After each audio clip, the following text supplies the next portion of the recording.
point. Yeah. So my problem is Gideon Mensah. Okay. I don't know what's happening. I've always been saying that Blaster, since this guy Kufichre left the midfield, I was very, very sad because that guy, he's the mercy of the team. Even though Kudus will do the rest. For the first time, I agree with Zapata. I thought that was our weakest point, the midfield. I don't understand the partnership between Salis and Partey. I don't know what's happening. That was where I felt like we're a bit shaky. They were losing a lot of balls. Salis can hold the ball and kick it anyhow. You'll be wondering who is he passing the ball to. But if you watch the entire midfield, we don't have any creative player in terms of dribbling prowesses. We don't have anyone there who can dribble or create. Because in a match like that where we were being pressed hardly like this in the first half, we needed someone who could actually work out of that pressure and ease himself. Yes. Someone who could take the ball and progress with the ball.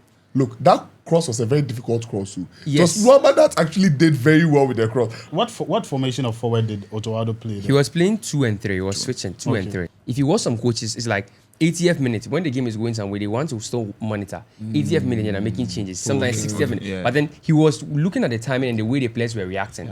He watches the way they react and the way he's putting the players in. You don't just chunk them in and put it out. You distort the whole tempo of the game. But he was putting them in at the right time.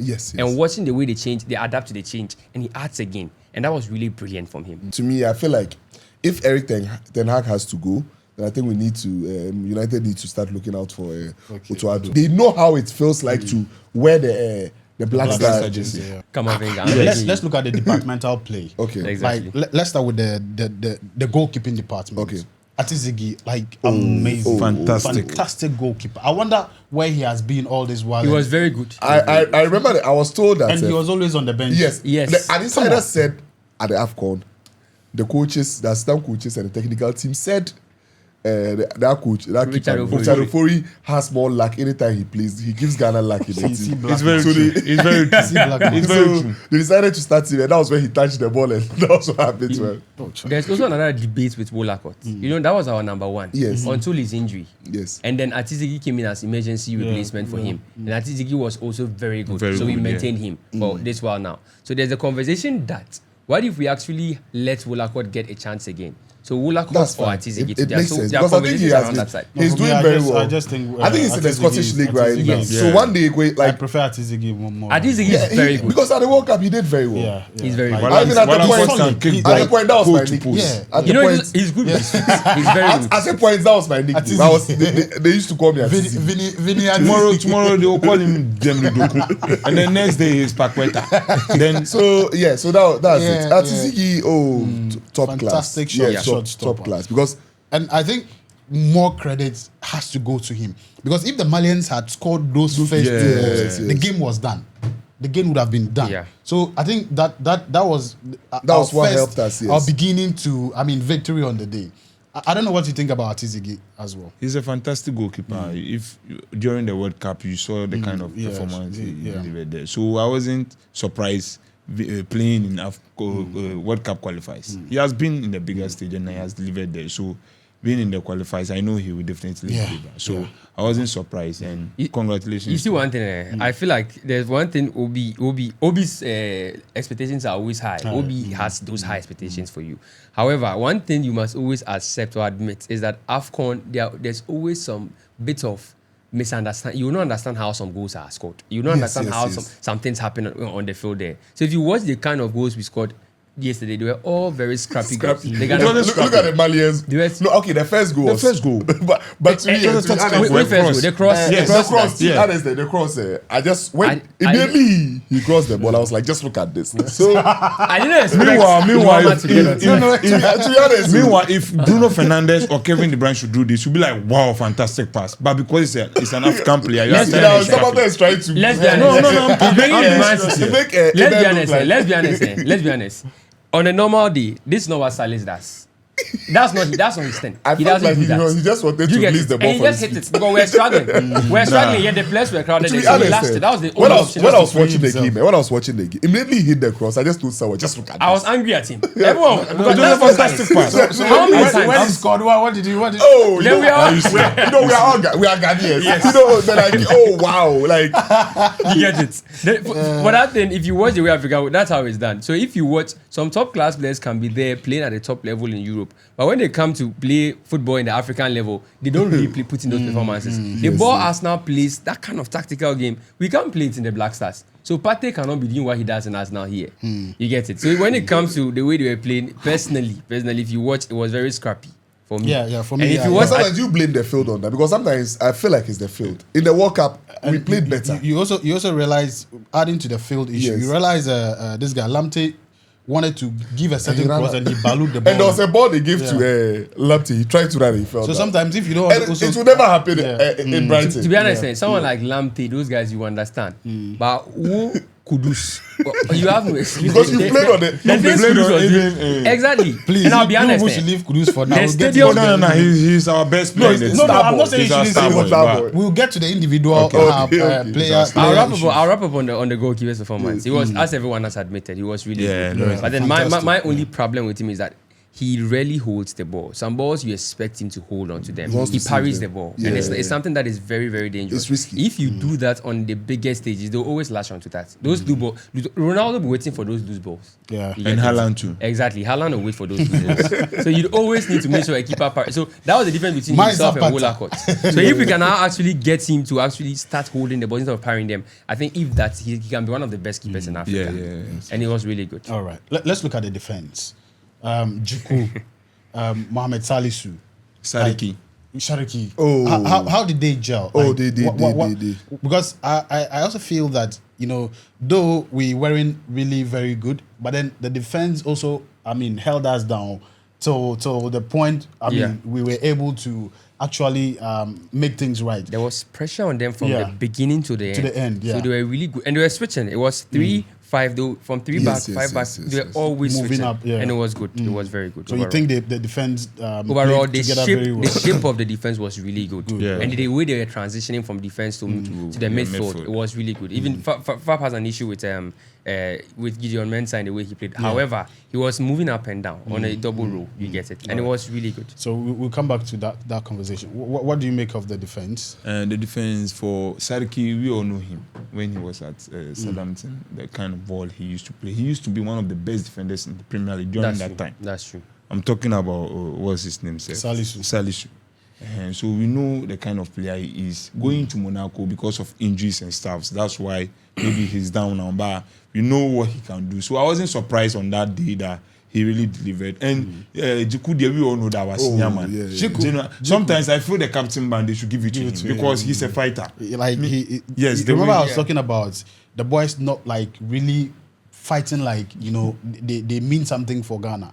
Or what we are doing means something for Ghana. Djiku is one of the guys who like stands out. He plays the ball like his life is at stake. But I think that's what Andrea is always doing for you. Exactly. He's always, That's his one is just appreciating. Okay. So Djiku, he was fantastic, and I'm very happy that Mourinho is coming to take him through the season, and definitely he will become one of the top defenders in the world. And Ali Disseydou, Mourinho has a thing for Ghanaians. So yes. He loves Ghanaians a lot. So Ali Disseydou too. I don't know why my man was talking about him. We'll come to the individual. But I know Ali Disseydou was fantastic. So the back three, back three was fantastic. And me, I felt it wasn't back three. I felt it was five back. So the five back, the guys, they all did fantastic. Okay. Let's the back three was solid. That's Salisu, Djiku, then Seydou. I agree with Zapata. Djiku has been our most consistent players. So from the AFCON, and he has been so consistent. So my problem is Gideon Mensah.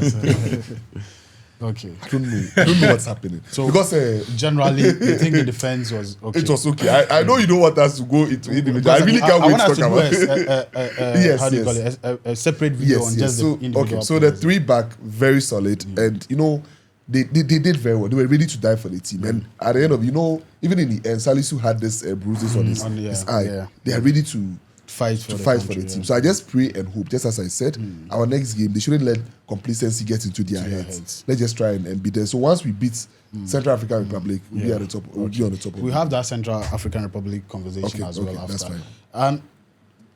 Let's look at the midfield.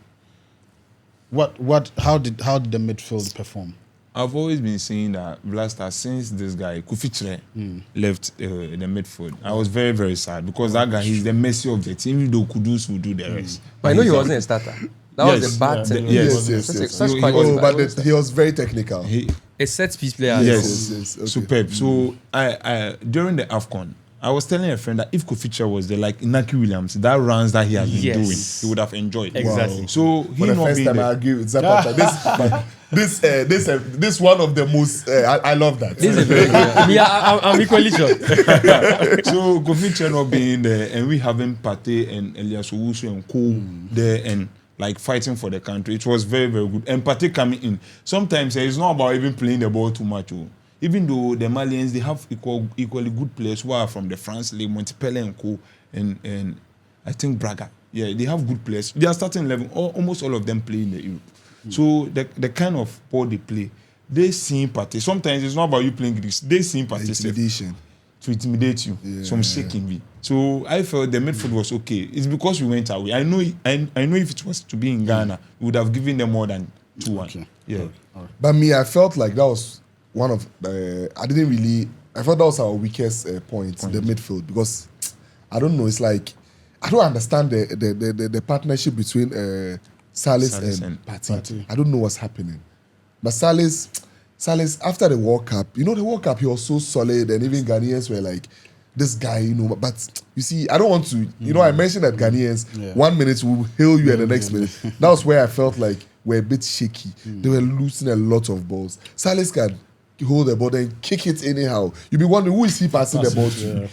And Pate wasn't playing like the Pate we know at us. And Pate has never really impressed me like that. The only game he impressed me was the away game against Nigeria. And that one, it was just the goal he scored. After the goal, we had to pack the bus throughout. That's his best performance for the Blacks. Yes, he hasn't really impressed me like that. But the wing backs, that was Gideon.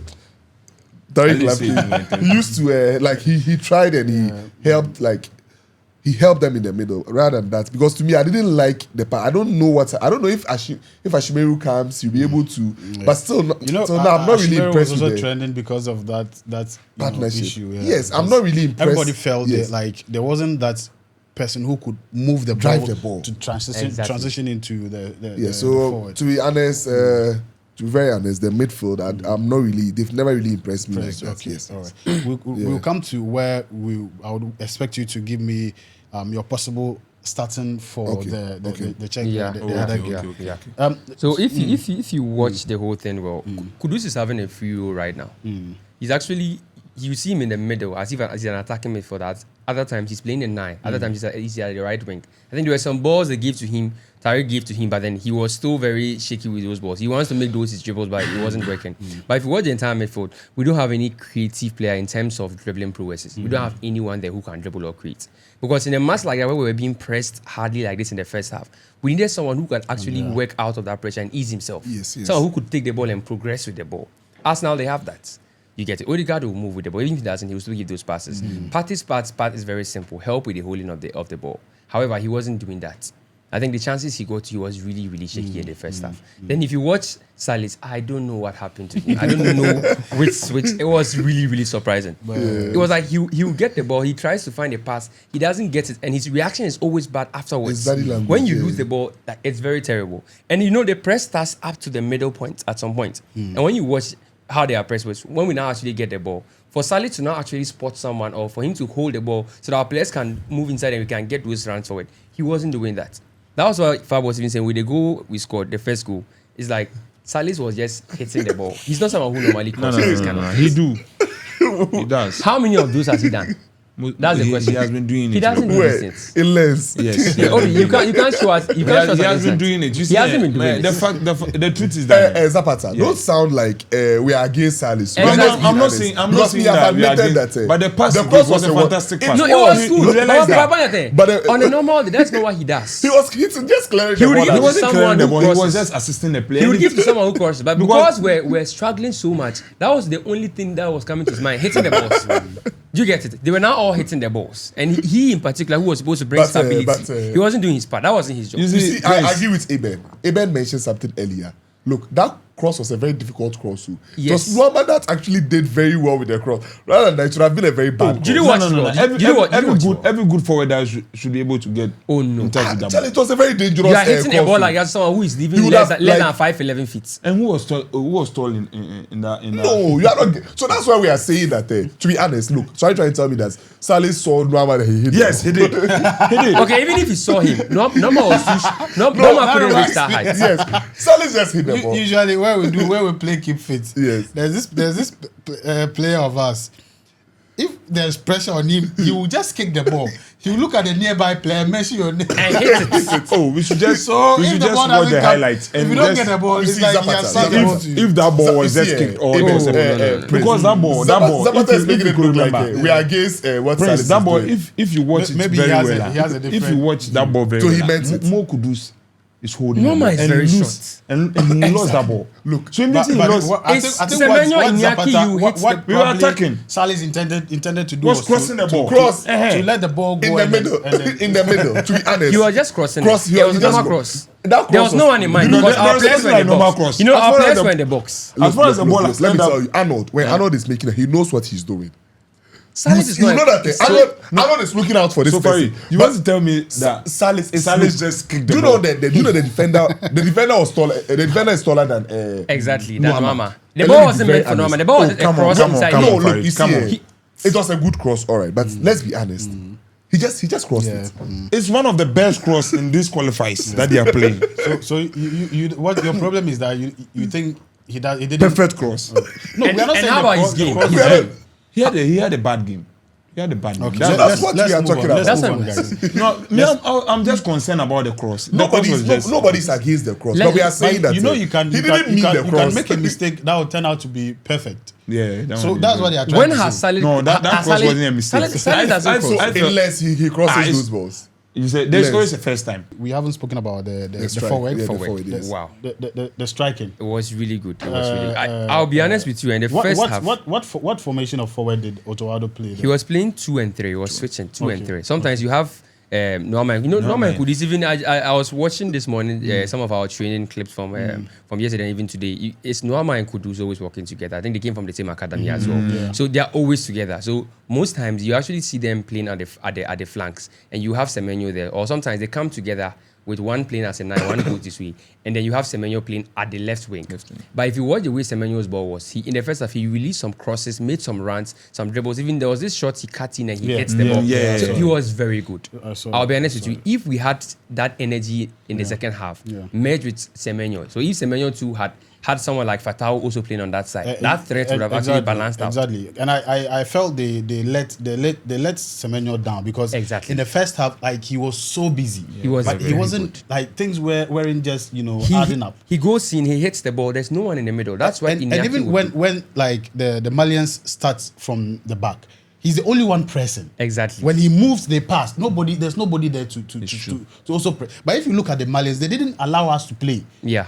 They were in spaces, but we gave them a lot of space to play. Before a player will go to tackle, they had already given the pass to the player, and then he also passed before you get there. Semenyo, so I think he had the most successful take-ons in the team throughout the whole game, and that's not actually normal for a team like this. Exactly, you get it. And he's someone who normally plays as a 9. But he can also play as a winger. You get it. But then if you watch the way he was struggling all out. So in the first half, he was literally the main distinguishing factor of our forwards. And going forward, like we'll have that discussion on the next squad. I would want him to always be a starter. All right. Let me come to you. So the forward, I would say, and Nyoma and Semenyo, they did a fantastic job. You see, sometimes when you have the counter, the way they press, see the way they hold the ball. Like my friend even here said, the Eben is your friend now. Yeah, he's from one of the low clubs in Spain, so I'm just managing. Yes. If I say anything, this conversation will end. No, we are celebrating 15. Let's go. 15 and yes. Mbappe. Let's go. Because we've been relegated for some years. That's why you he said 15 and Mbappe. Yes. Because we've been relegated for some years, so you can celebrate 15. Don't worry. Now we are in, so don't worry. Let's move on. So to continue with that, Semenyo did very, very, very well on that particular day. So I wasn't surprised that he has been doing similar things in Bournemouth. So I wasn't surprised seeing him that way. So I felt we needed a certain Fatau with him so that like Exactly. they can gank We'll very get to well. So that the substitutions. What But do to you me, make of I feel like Semenyo as a standing 9, it doesn't really help him. He always wants to operate on the flanks. So to me, though they did very well, and at a point, I will see Nuama on the left-hand side, and Nuama usually he's very good at the right to cut in and hit it. But He plays with Kudus, the same position. That's the bad part. exactly. So I felt like though Nuama did very well, but I felt like we forced Kudus and Nuama. Maybe they have to. So maybe if you look at what I feel like, maybe Kudus should go into maybe the false 9 position, something like that. He play as a false 9. I think he plays better there as well. Yes, like a free role. Yeah, he does. Let him play at the false 9. Then Semenyo will move to the right, left hand side, and Nuama will move to the right hand side. But you see, I didn't like the fact that sometimes you see Nuama. There was one ball Nuama wanted to shield the defender. The ball just left it. He was on the left hand side, and Semenyo, as Iben mentioned, I think he operates better when he's on the flanks. Yeah. As a center striker, it's usually very difficult for him. And he presses so well. Yep. So I think moving on, I will still maintain the 3. Though Jordan with Jordan, you see, I don't know how to even put it, but Jordan he scored, and we'll come back to the substitutions and all of that. I think I agree with you, but then one thing I also spotted was the cross Semenyo was supposed to tap in, and then yes. Aside that, I think overall, because football is just not about playing. It's about how you run, how you place yourself, and those all intangibles. So I think he did overall. He did very well. Yes. Now let's get to the wings. Okay. The first 11 who played. I think we had Lamptey. Yes. And then on the left. Yes. On the right. On the right. Lamptey on the right. Yes. Who was on Gideon. the left? Gideon. Sergeant Mensah. Okay, so Our Ghana Kamavinga. let's look at how did they fare? So Lamptey was top class. Lamptey was so good, and my only problem, and the way Lamptey was tracking back, you go forward, come back. Oh, he really impressed me. So my problem is with Gideon Mensah. Okay. So Gideon your problem is with the Gideon left. Mensah, just Gideon Mensah. All right, so we'll come back to the Gideon Mensah itself before we. So I think we are done with the. Yes. Let's get to the coaching department. Otto Addo. Yeah. On the day. If you watch him very well, to be honest, and there are some things people don't want me to always say, but I equally always say them. Yeah. There's so much that goes into coaching that people don't actually realize. Sometimes you come there as a caretaker, sort of, even though you're appointed as manager, but it's like you are given the players to work with. You don't get to actually choose those you want. Yeah. And equally, sometimes you are even given preferences with respect to who should play and who shouldn't play. Yeah. So these decisions have actually affected us over a long period of time, and people don't actually realize. That is how come you see some players keep playing even though we're not getting results. Yes. You get it. So I used to actually fault Otto Addo, but then I realized that it wasn't coming from him. Because right now, I think his second coming they've given him a more free space to operate on that department. So he gets to make those changes he wants to do, and he gets to decide who plays and who doesn't. Yes. So Otto Addo's selection for the first for the start of the game was okay. The starting lineup looked very, very good, if you are going to be honest with you. Because Nuama is one of the most informed players we have at the moment. Same with Kudus and almost everyone in the squad. But then if you watch how things were going, the players didn't approach the game very well in the first half. That was true. But in the second half, he didn't wait so long before he makes the changes. If you watch some coaches, it's like 80th minute, when the game is going somewhere, they want to still monitor. 80th minute, they're making changes. Sometimes 60th minute. Yeah. But then he was looking at the timing and the way the players were reacting. He watches the way they react and the way he's putting the players in. You don't just chunk them in and put it out. You distort the whole tempo of the game. But he was putting them in at the right time. And watching the way they change, they adapt to the change, and he adds again. And that was really brilliant from him. You must, as a coach, you must know when to actually put who. And when you make that substitution, how it affects the game, and you get that idea on how to put another player inside the game. He was very good with that. I was really impressed, honestly, and he was good. Let me come. Okay, so Otto Pep and Otto Addo. Pep hasn't gotten there. Why is Otto Addo hasn't gotten there? Why are you mentioning Otto and Teta and Co.